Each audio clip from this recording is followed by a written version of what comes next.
नमस्कार। हम चर्चा कर रहे हैं कक्षा 10वीं का जो चैप्टर है प्रश्नावली 1.3, उस पर चर्चा करेंगे वास्तविक संख्याओं से। और हमको सिद्ध करना है कि रूट ऑफ 5 एक अपरिमेय संख्या है।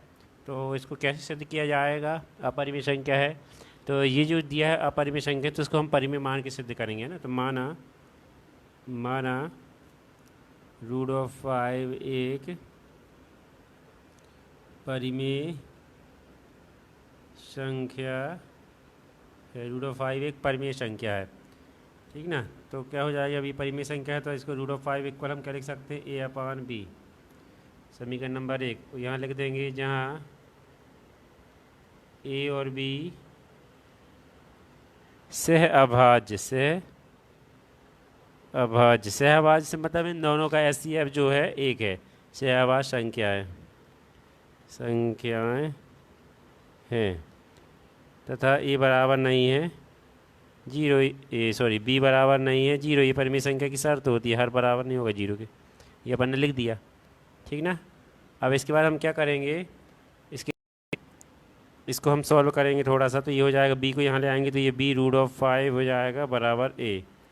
इसके बाद दोनों पक्षों का वर्ग कर देंगे। इसको समीकरण नंबर 2 दे दो। दोनों पक्षों का वर्ग करने पर, तो दोनों पक्षों को वर्ग करेंगे तो क्या हो जाएगा? बी रूट ऑफ 5 का स्क्वायर बराबर ए का स्क्वायर। तो ये हो जाएगा बी स्क्वायर इंटू 5 बराबर हो जाएगा ए स्क्वायर। तो ये हो जाएगा बी स्क्वायर बराबर हो जाएगा ए स्क्वायर बाय 5, ठीक है। ये बी स्क्वायर मतलब यहाँ पे ए स्क्वायर में यदि 5 का भाग दे रहे हैं तो बी स्क्वायर प्राप्त हो रहा है ना। तो यहाँ लिखेंगे, चूँकि क्या हो जाएगा, ए स्क्वायर 5 से विभाज्य है, इसलिए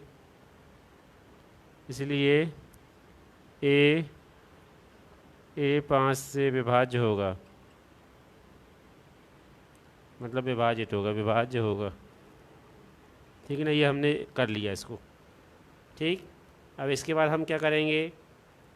यहाँ पे ये जो वर्ग किया हुआ है यहाँ पे इसको समीकरण नंबर 3 दे दो, ज़्यादा अच्छा है। इसके बाद क्या करना है? इसके बाद हम क्या करेंगे? ए की जगह पे ए बराबर 5c, क्योंकि हम रूट ऑफ 5 के लिए कर रहे हैं ना, तो 5c ही मानना है आप। यदि 3 के लिए करते तो 3c करते आप, है ना, 5c, ठीक है। ए बराबर 5c समीकरण 3 में रखने पर, ठीक है। यहाँ लिख देंगे, जहाँ क्या है, जहाँ सी पूर्णांक है, जहाँ सी हमारा क्या है, पूर्णांक है। तो रख देंगे समीकरण 3 में, यहाँ पर इसकी जगह पर ए की जगह पर, है ना। तो रख दो यहाँ पर, तो क्या हो जाएगा? बी स्क्वायर इंटू 5 बराबर हो जाएगा क्या? 5c का वर्ग। तो बी स्क्वायर इंटू 5 बराबर हो जाएगा 25c का वर्ग। तो यहाँ हो जाएगा b का वर्ग इंटू 5 बटे 25 बराबर हो जाएगा c का वर्ग।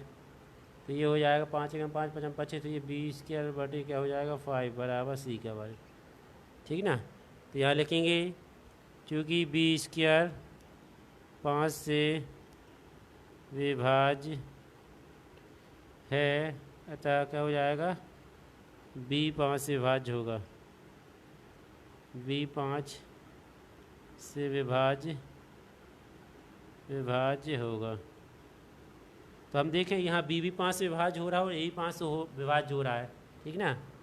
तो चूँकि ए बी का, ठीक है, उभयनिष्ठ गुणनखंड क्या है? ए बी का उभयनिष्ठ गुणनखंड 5 है। उभयनिष्ठ गुणनखंड क्या है?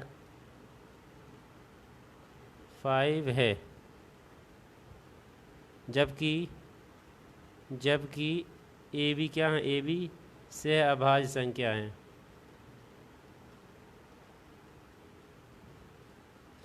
जबकि हमारी ए बी क्या सहअभाज्य संख्या है। उनका केवल एचसीएफ क्या होना चाहिए था? 1 होना चाहिए, लेकिन इनका जो ए बी का वरिष्ठ गुणनखंड 5 भी निकल के आ रहा है, मतलब इनका एचसीएफ 5 भी हो रहा है, जबकि ए बी सहअभाज्य संख्या है। यहाँ पर हमारे कथन का क्या हो रहा है? विरोधाभास हो रहा है। अतः यहाँ हमारे कथन का विरोधाभास होता है। ठीक है, इसलिए रूट ऑफ 5 एक अपरिमेय संख्या है। इसलिए रूट ऑफ 5 एक अपरिमेय संख्या है, ये हम ऐसा सिद्ध कर देंगे। ठीक है ना।